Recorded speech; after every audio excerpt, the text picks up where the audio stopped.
Getting great ideas. சிறந்த யோசனைகளை பெறுதல். To get great ideas, you need to constantly study and discover new information. உங்கள் வாழ்க்கையிலே புதிய யோசனைகளை, புதிய திட்டங்களை பெற்றுக்கொள்ள வேண்டியது மிக மிக அவசியம். வளர்ந்தோமாம், விருந்தோமாம், போனோமாம் அப்படி என்று இருக்கக்கூடாது. ஒவ்வொரு நாளும் புதிய புதிய விடயங்களை நீங்கள் அறிந்து கொண்டு அதை கற்றுக்கொள்ள வேண்டியது அவசியம். முக்கியமாக பரிசுத்த வேதாகமத்திலிருந்து. சரியோ? ஆகவே புதிய விடயங்களை, புதிய திட்டங்களை நீங்கள் அறிய வேண்டும் என்றால் தொடர்ச்சியாக நீங்கள் அதை பற்றியதான ஆய்வுகளை செய்ய வேண்டும். அதுபோல நீங்கள் படிக்க வேண்டியது மிக மிக அவசியமாகும். When you find something that works, don't rely on your memory, record it in your journal. எப்பொழுது நீங்கள் புதிய புதிய விடயங்களை, உதாரணமாக பைபிளில் இருந்து ஒரு வாக்கு தத்தத்தை நீங்கள் படிக்கிறீர்கள் என்றால் அதை சும்மா இன்றைக்கு வாசித்து தானே அது மனதில் இருக்கும் அப்படின்னு யாரும் தயவு செய்து நினைத்திடக்கூடாது. அது உடனடியாகவே எழுதி வைக்க நீங்கள் கற்றுக்கொள்ள வேண்டியது மிக மிக முக்கியமான ஒன்றாகும். As self-advice, don't use your head as a filing cabinet. தயவு செய்து உங்களுடைய தலையை, உங்களுடைய சிந்தனையை, உங்களுடைய மூளையை, உங்களுடைய தகவல்களை சேர்த்து வைக்கின்ற ஒரு விராக்கையாக நீங்கள் ஒருபோதும் எண்ணிடக்கூடாது. Writing ideas down, always you to revisit and repeat them. நீங்கள் அதை எழுதி வைப்பீர்களாக இருந்தால் மட்டும்தான் அதை மீண்டும் ஒரு தடவை எடுத்து பார்க்கக்கூடியதாக இருக்கும். மறந்து போனால் கூட அந்த கோப்பியை திருப்பி பார்க்கக்கூடியதாக இருக்கும். ஆகவே எழுதி வைக்க வேண்டியது மிக மிக முக்கியமான ஒன்று என்பதை தயவு செய்து உங்களுக்கு சொல்லி நான் உற்சாகப்படுத்த விரும்புகிறேன். So through repetition, these ideas take root and grow. நீங்கள் ஒரு விடயத்தை எழுதி வைத்து அதை மீண்டும் மீண்டும் பார்க்கும் பொழுது அந்த விடயம் உங்களுக்குள் வேரூன்ற ஆரம்பிக்கும், அது வளர ஆரம்பிக்கும். அதனால தான் இந்த செய்திகள் எல்லாம் தயவு செய்து கூடிய அளவு நீங்கள் எழுதி வையுங்கள். அது உங்களுக்குள்ளே வேரூன்றும், அதுதான் உங்களுக்கு ஆசீர்வாதமாக வரும். இல்லை என்றால் அவைகள் ஒன்றும் ஆசீர்வாதமாக வராது. நான் பல முறை சொல்லியிருக்கிறேன், நானெல்லாம் போதிப்பதற்கு என்ன காரணம் என்றால், ஒரு முறை கூட்டத்துக்கு போகும் பொழுது நானும் போய் குந்தி கொண்டிருந்தேன். அங்கிருந்தவர்கள்லாம் குறிப்பெடுத்து கொண்டிருந்தார்கள், என்னுடைய வயதுள்ள பிள்ளைகள் எல்லாரும். அப்போ எனக்கு 17 வயது தான். அப்போ தான் எனக்கே வெக்கமாக இருந்தது. என்னோடு படிக்கிறவர்கள்லாம் எழுதுகிறார்களே, நான் மட்டும் ஏன் சும்மா அப்படியே வேடிக்கை பார்க்குறது போல் இருக்கிறேன். அடுத்த முறை நானும் எழுத வேண்டும் என்று எழுத ஆரம்பித்தேன். அதுதான் இந்த அளவுக்கு கொண்டு வந்ததே தவிர மற்றபடி கேட்டதோண்டு என் மனதில் அன்றைக்கு இருக்கவில்லை. ஆகவே எழுதுவது மிக மிக அவசியம் என்பதை தயவு செய்து உங்களுக்கு சொல்லிக் கொடுக்கிறேன். உங்கள் வாழ்க்கை முன்னேற வேண்டும் என்றால் நீங்கள் தான் முயற்சி செய்ய வேண்டும். சரி. So eventually they manifest in your bank account, personality and lifestyle.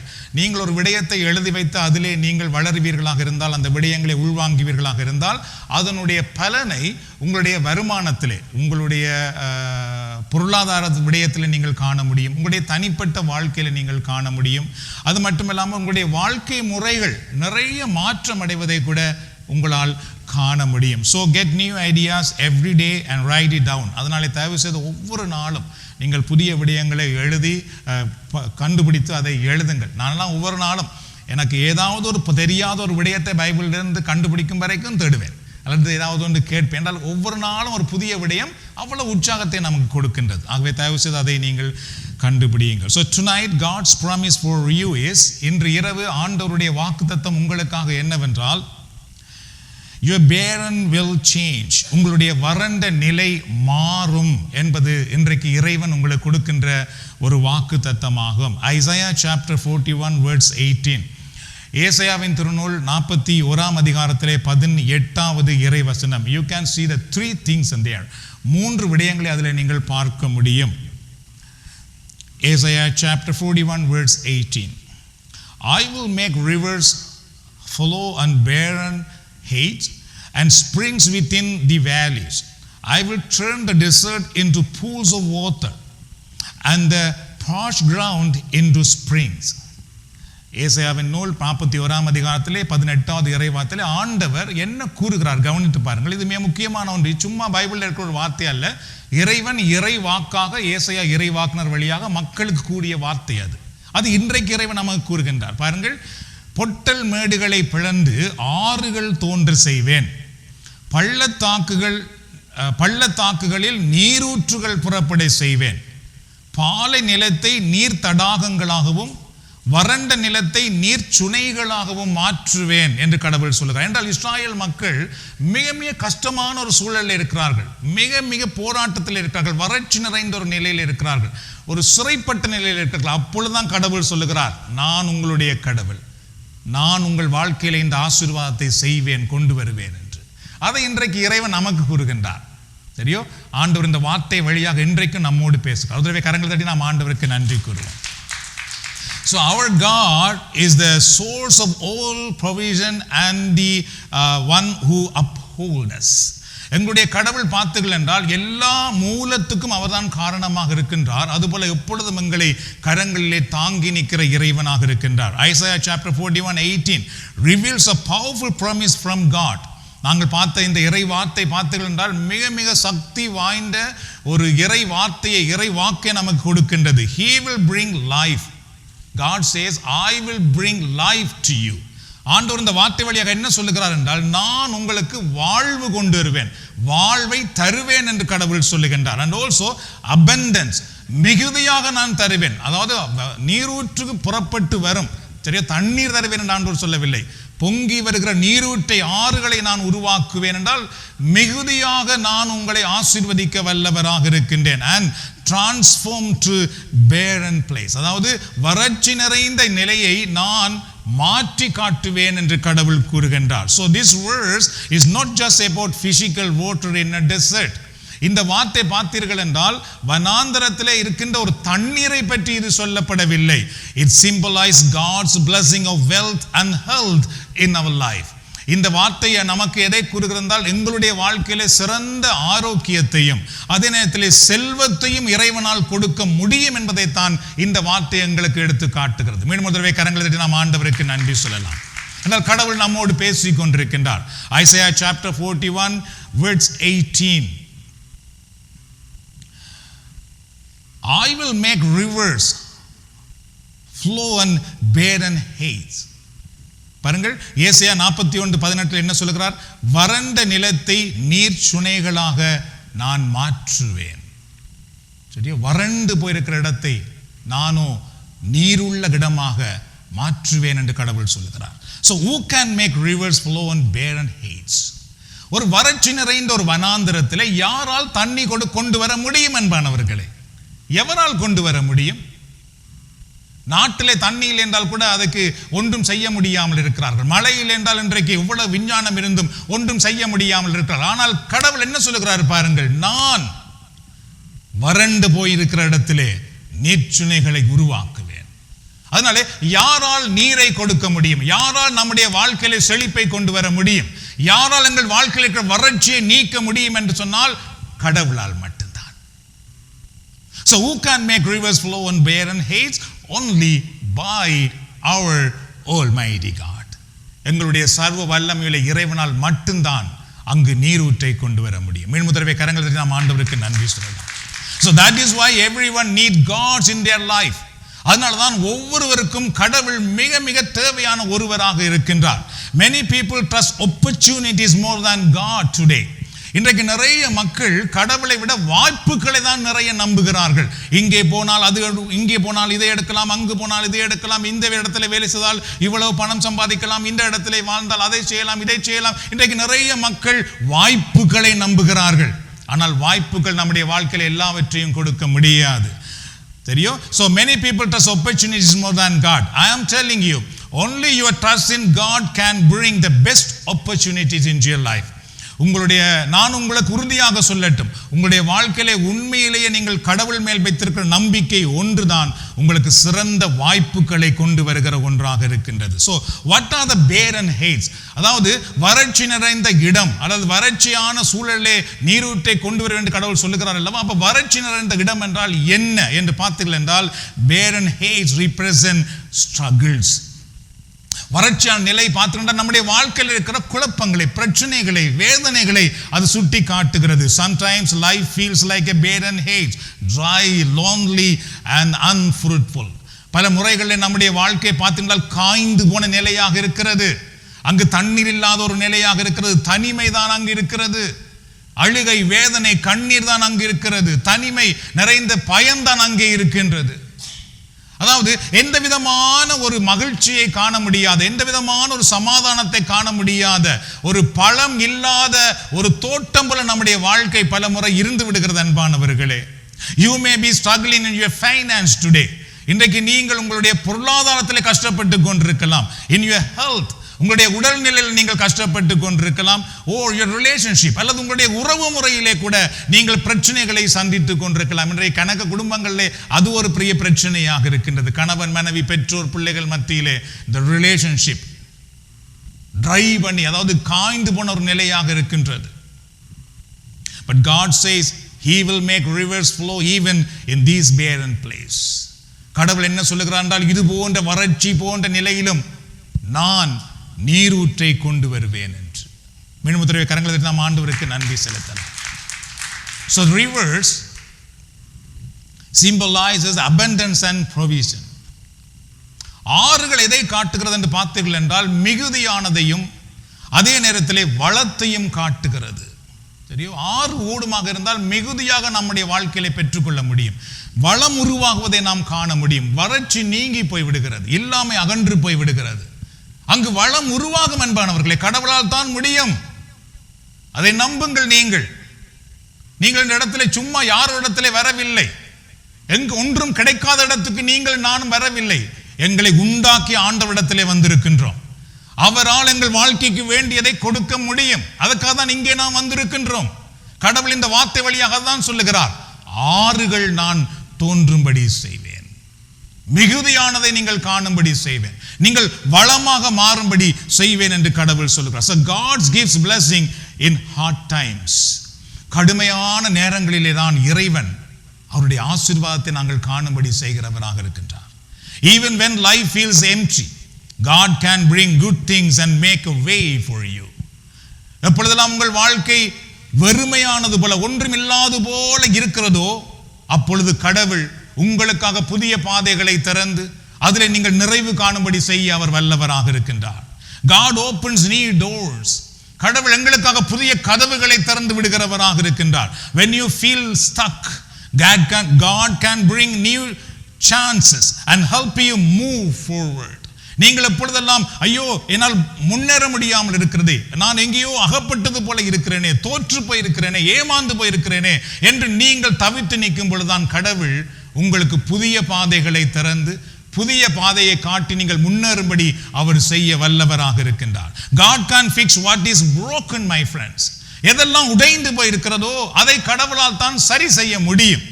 God will make rivers flow in barren heights. That's what he promised. ஆண்டவர் என்ன வாக்குத்தத்தம் கொடுத்தார் என்றால், வறட்சியான நிலத்திலே நான் நீரூற்றுகள் தோன்றும்படி, நீர்ச்சுனைகள் வரும்படி நான் செய்வேன். So if you have lost something or feel hopeless, God can heal you. God can restore you and give you more than before. எப்பொழுது உங்கள் வாழ்க்கையில் நீங்கள் ஏதோ இழந்தது போல, தோற்று போனது போல வேதனை கவலை நீங்கள் இருக்கிறீர்கள் என்றால், நான் உங்களுக்கு சொல்லட்டும், ஆண்டவர் அதிலிருந்து விடுதலையாக்க வல்லவராக இருக்கின்றார். உங்களுடைய முன்னிலைமையை விட உங்களுடைய பின்னிலைமை ஆண்டவர் அதிகமாக ஆசீர்வதித்து காட்ட வல்லவராக இருக்கின்றார். கரங்களை தட்டி ஆண்டவருக்கு நன்றி செலுத்துவோமா? நானும் நீங்களும் அப்படிப்பட்ட அனுபவத்துக்களை எப்பொழுதும் இருக்க வேண்டும். சென்ற ஆண்டை விட இந்த ஆண்டு நாங்கள் ஆசீர்வதிக்கப்பட்டவர்களாக இருக்க வேண்டும். எங்களுடைய ஊழியத்திலே சென்ற ஆண்டை விட இந்த ஆண்டு நாங்கள் வளர்ந்தவர்களாக இருக்க வேண்டும்.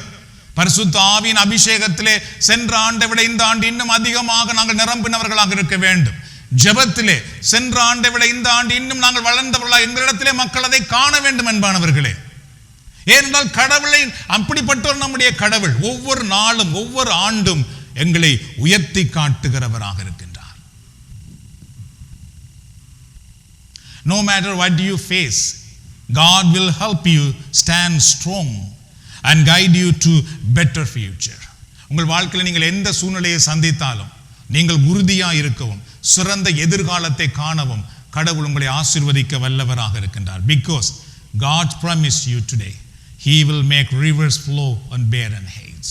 என்றால் இன்று ஆண்டவர் என்ன வாக்கு கொடுக்கிறார் என்றால், வறட்சி நடந்த இடத்திலே நீர்ச்சுனைகள் உருவாகும்படி நான் அதை செய்வேன். உள்ளத்தினால் ஆண்டவருக்கு நன்றி கூறுங்கள். ஆண்டவரே, நீர் என்னோடு பேசுவதற்காக நன்றி. என் வாழ்க்கை நீர் ஆசீர்வதிப்பதற்காக நன்றி. என் வாழ்க்கையில் இருக்கிற வறட்சியை உம்மால் மட்டும்தான் நீக்க முடியும்.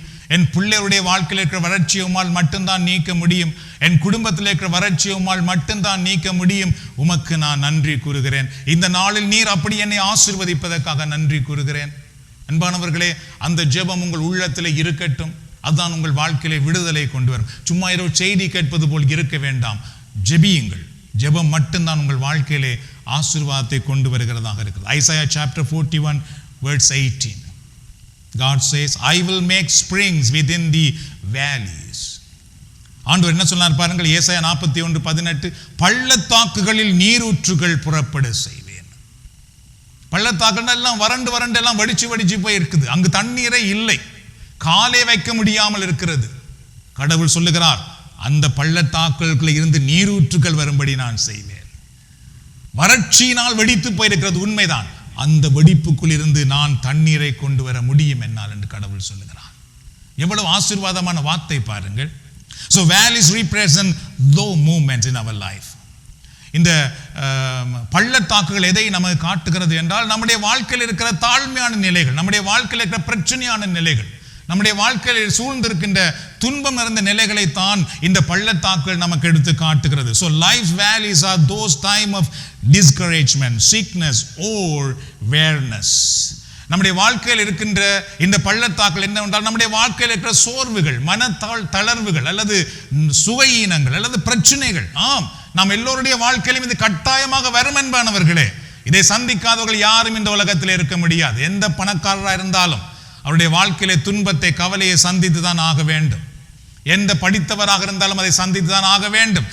ஏழையாக இருந்தாலும் அதை சந்தித்து தான் ஆக வேண்டும். ஆனால் கடவுளை நம்புகிறவர்களுக்கு கடவுள் அதிலிருந்து விடுதலை, வாழ்வு கொடுக்க வல்லவராக இருக்கின்றார். என்றால் கடவுள் படித்தவர் படிக்காதவர் என்று பார்க்கிறது இல்லை. கடவுள் என்னை நம்புகிறவர்களை தான் பார்க்கிறார். யார் என்னை நம்புகிறார்களோ அவர்களுக்கு நான் நீரூற்றுக்களை கொடுப்பேன். So in these moments God's promise springs of water. ஆகவே இந்த சூழ்நிலைகளை கடவுள் என்ன வாக்கு கொடுக்கிறார் என்றால், நான் நீரூற்றுக்கள் உருவாகும்படி, புறப்பட்டு வரும்படி செய்வேன். So the springs of water symbolizing health, healing and restoration. அந்த நீரூற்றுகள் எதை நமக்கு காட்டுகிறது என்றால், நம்முடைய வாழ்க்கையை சீரமைக்கின்ற ஒரு நிலையை காட்டுகிறது. ஒரு காலத்தில் நாம் எப்படியோ இருந்திருக்கலாம், ஆனால் கடவுள் அதை சிறப்பாக மாற்றி காட்டுவார். அது மட்டுமல்லாமல் எங்களுடைய வாழ்க்கையிலே அவர் குணமாக்குதலை கொண்டு வருவார். உள்ளத்தின் குணமாக்குதல், உடல் குணமாக்குதலை, பூரணமான ஆரோக்கியத்தை கடவுள் கொடுக்க வல்லவர். So just as a water refresh the body, God's Spirit renews our strength.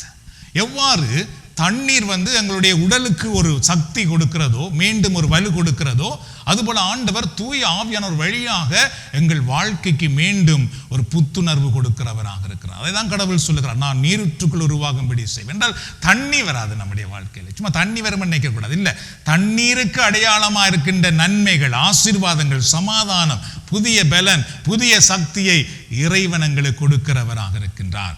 அன்பானவர்களே, ஒரு பைப் பூட்டப்பட்டிருக்கும் பொழுது தண்ணீர் வராது, துறந்த உடனே தண்ணீர் வரும். அதுபோல நானும் நீங்களும் எப்பொழுது ஜெபிக்க ஆரம்பிக்கிறோமோ, இது போன்ற கூட்டங்களிலே பங்கு பெற்று இறை வார்த்தையை கேட்டு விசுவாசிக்க ஆரம்பிக்கிறோமோ, அப்பொழுது பரலோகத்தில் இருக்கிற அந்த பைப் திறக்கப்படுகிறது எங்களுக்காக.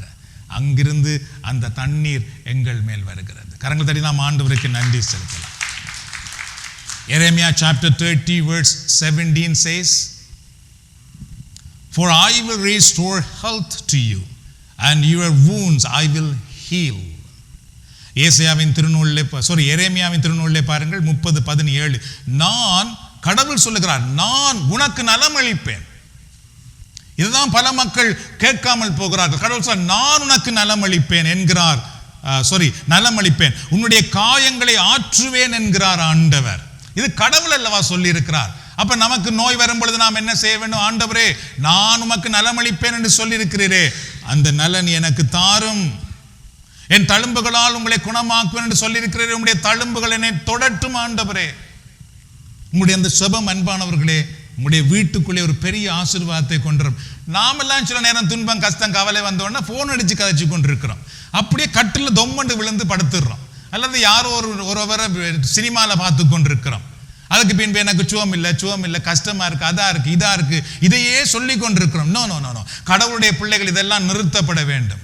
ஆண்டவரிடத்திலே போய், இந்த ஆண்டவரை நீர் வாக்கு கொடுத்திருக்கின்றீர், இதோ என்னை தொடும் இந்த நேரத்திலே, என் கரங்களை உயர்த்தி நிற்கின்றேன், என் கால்களை மடித்து நிற்கின்றேன், கண்ணீரோடு இருக்கின்றேன், என்னை தொடும், என் குடும்பத்தை தொடும், என் பிள்ளைகளை தொடும் ஆண்டவரே. இது மட்டும்தான் ஆசீர்வாத தண்ணீரை எங்கள் மேல், எங்கள் வீட்டுக்குள்ளே கொண்டு வரும். So God gives strength in weakness.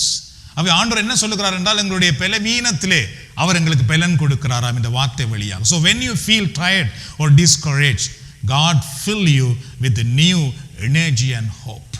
அவை நாங்கள் சோர்ந்து போகும் பொழுது, கலங்கி நிற்கும் பொழுது ஆண்டவர் தன்னுடைய புதிய பலனை தந்து எங்களை ஆசீர்வதிக்கிறவராக இருக்கிறார். Because no sickness or no any other pain or any other problem not too big for God. ஆகவே ஆண்டவருக்கு முன்பாக எங்களுடைய பிரச்சனைகள், எங்களுடைய துன்பம், எங்கள் கவலைகள் பெரிதானதல்ல. Our God is bigger than our problem. எங்களுடைய கடவுள் எங்கள் பிரச்சனைகளை விட பெரியவராக இருக்கின்றார். மீண்டும் ஒரு தடவை கரங்களை நாம் ஆண்டவருக்கு நன்றி செலுத்தலாம். So our God is ready to bless you. Our God is ready to heal you. அவை நம்முடைய ஆண்டவர் எங்களை குணமாக்கவும் எங்களை ஆசீர்வதிக்கவும் தயாராக இருக்கின்றார். Now the third one, Isaiah 41 verse 18. I will turn the desert into pools of water. ஏசாயா 41:18. பாலை நிலத்தை நீர் தடாகங்களாக மாற்றுவேன்.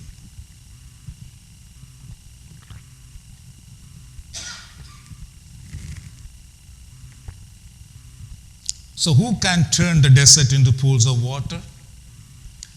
ஆகவே யாரால் பாலை நிலத்தை நீர் தடாகமாக மாற்ற முடியும்? இது சாதாரண ஒரு வார்த்தை அல்ல, கடவுளால் முடியும்.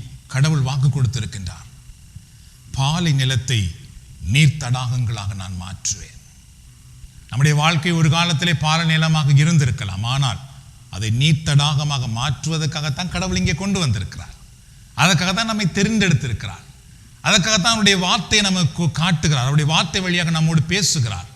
பாலை நிலம் ஆண்டவருக்கு முன்பாக இருக்க முடியாது. ஆண்டவர் அதை நீர் தடாகமாக மாற்ற வல்லவராக இருக்கின்றார். So the desert represent hopelessness. பாலை நிலம் எதை காட்டுகிறது தெரியுமா? நம்பிக்கையற்ற நிலையை காட்டுகிறது.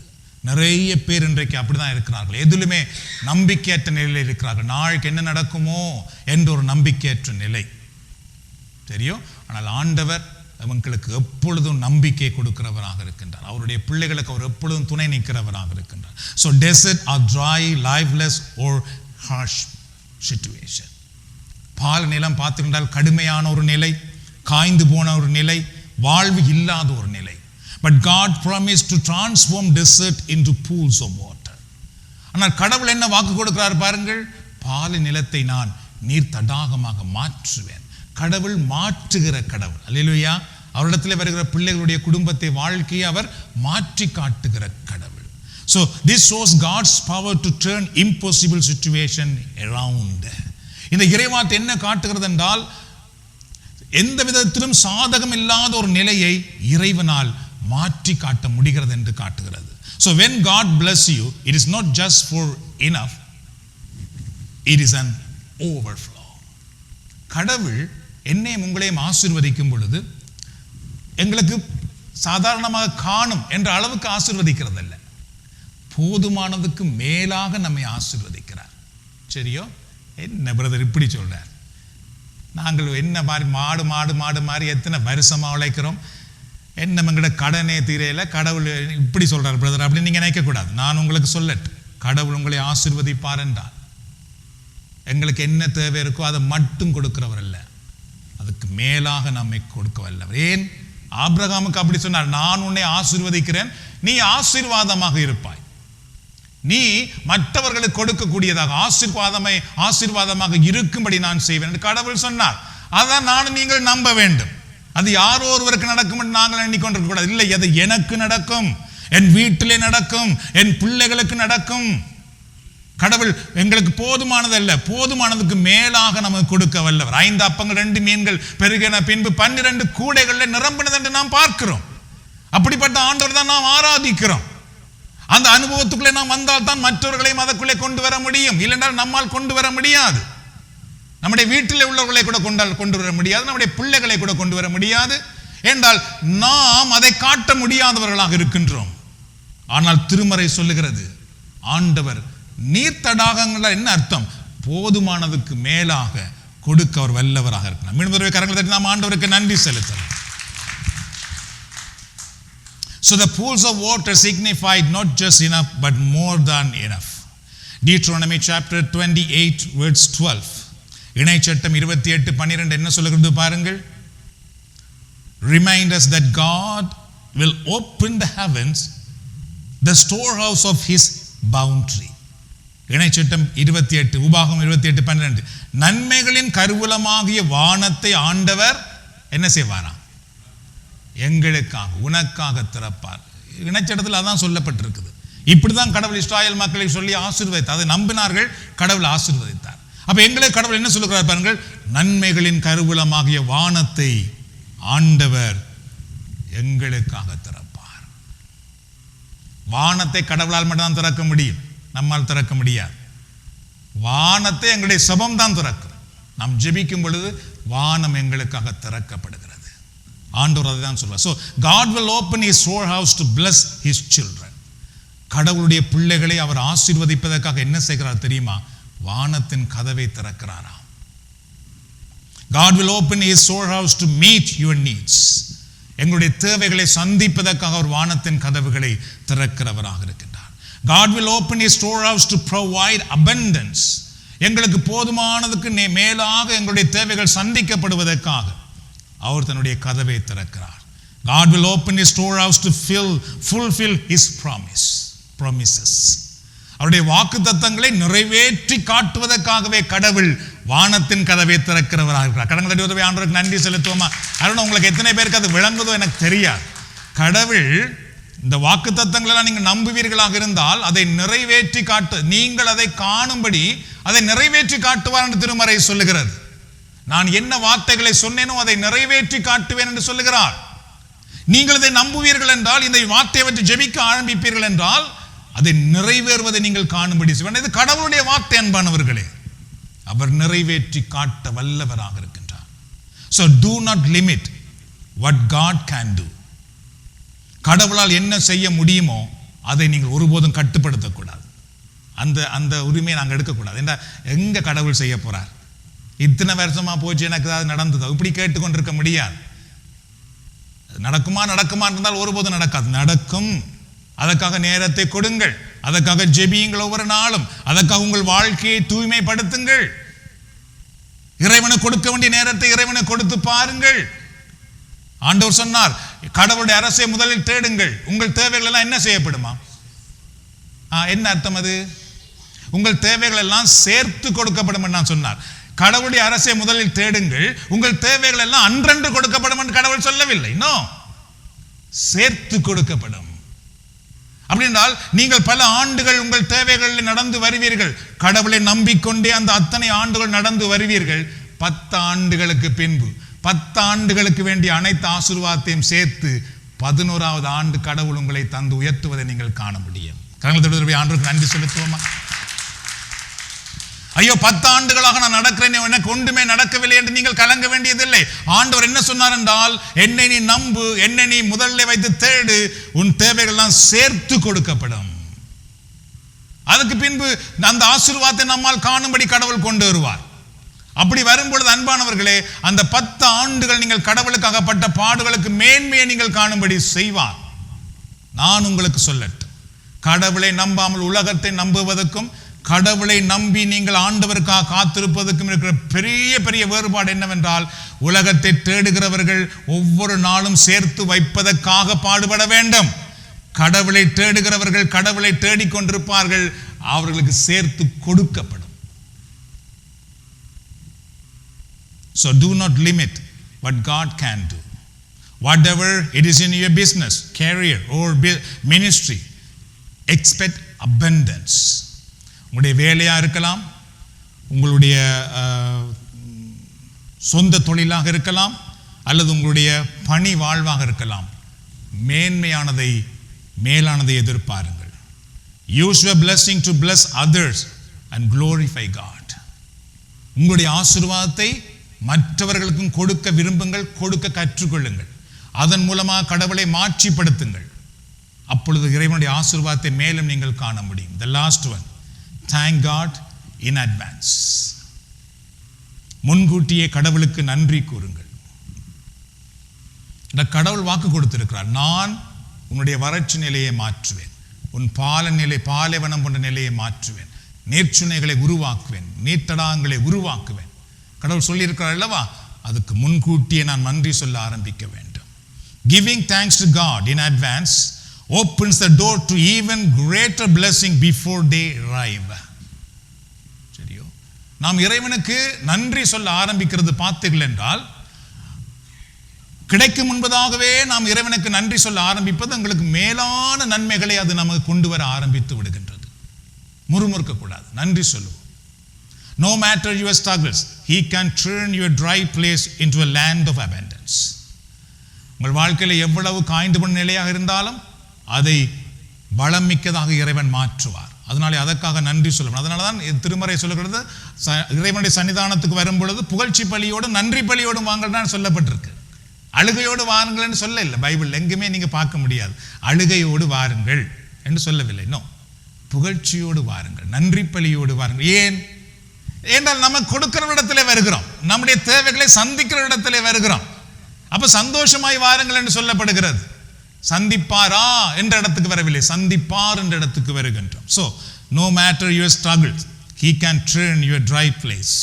God is a miracle worker who can bring life, healing and prosperity to any situation. கடவுள் அற்புதங்களின் கடவுள். அதனாலே அவர் எந்த சூழ்நிலையாக இருந்தாலும் அங்கு செழிப்பை கொண்டு வர வல்லவர். So your barrenness may change into abundance. ஆகவே உங்களுடைய காய்ந்து போன வறண்டு போன நிலை வளமிக்க நிலமாக மாற்றப்படுவதாக. எல்லாரும் முதல் அல்லேலூயா சொல்லுவோமா? இந்த செய்தியில் உங்களுக்கு என்ன தொட்டுதோ அது வீட்டை போய் தயவு செய்து எழுதுங்கள். அதுல உண்மையாகவே தொடுதல் இருக்குமாக இருந்தால் நன்றியாக எழுதி கொடுங்கள். என்றால் இது கடவுளுடைய வார்த்தை.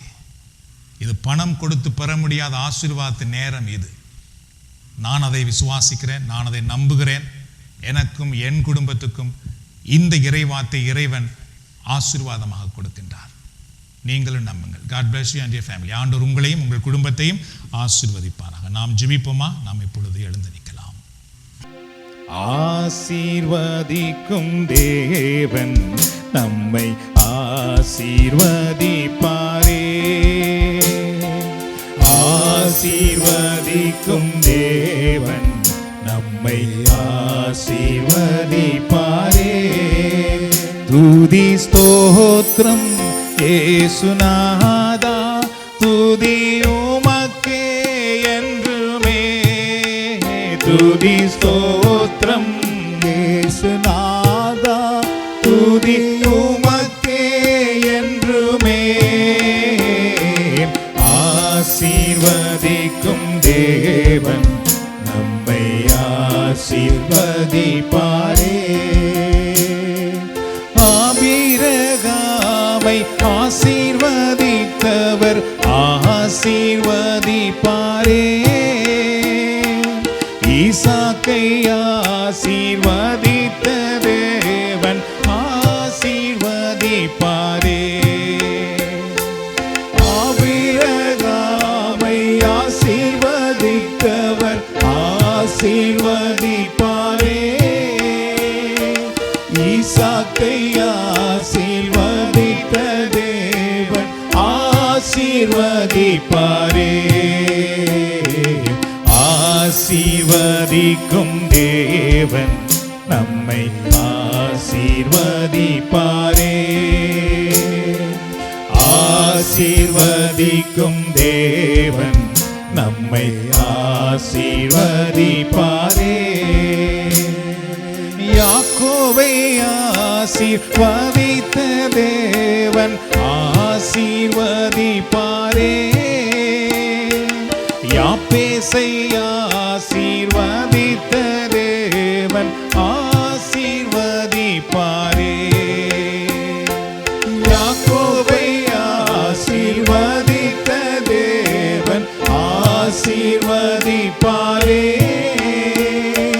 யாப்பேசை ஆசீர்வதித்த தேவன் ஆசீர்வதிப்பாரே. ஆசீர்வதிக்கும் தேவன் நம்மை ஆசீர்வதிப்பாரே. ஆசீர்வதிக்கும் தேவன் நம்மை ஆசீர்வதிப்பாரே.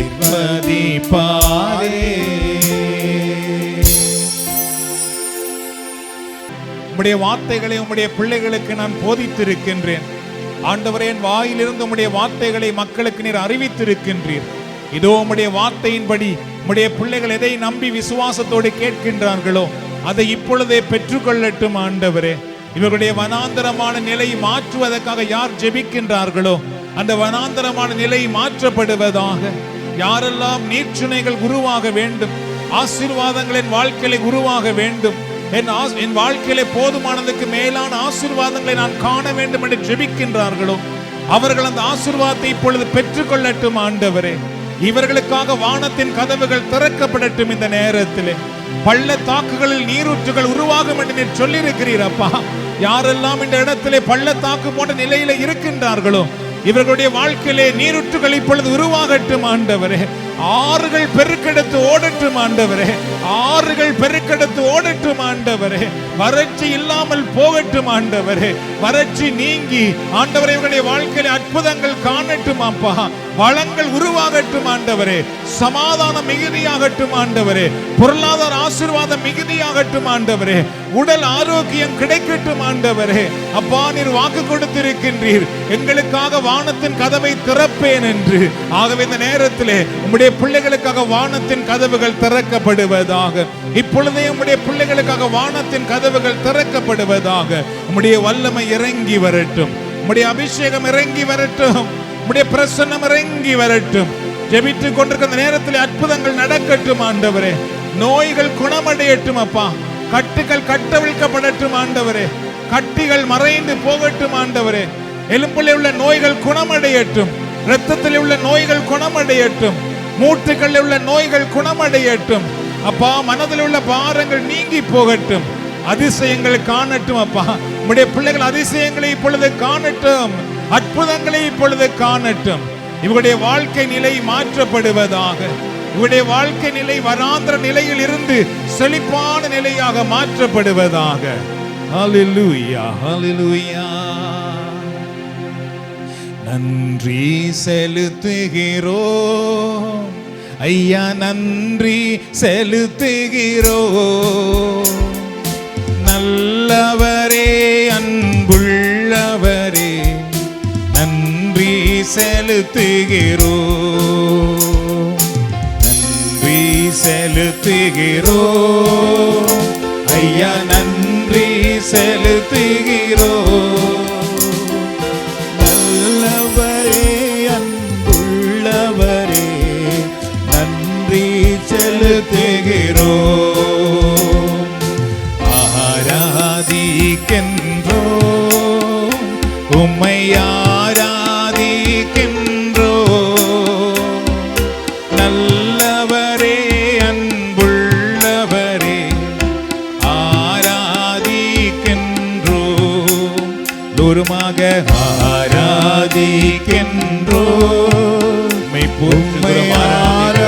வல்லமை இறங்கி வரட்டும். உம்முடைய ஆசீர்வாதம் உம்முடைய பிள்ளைகள்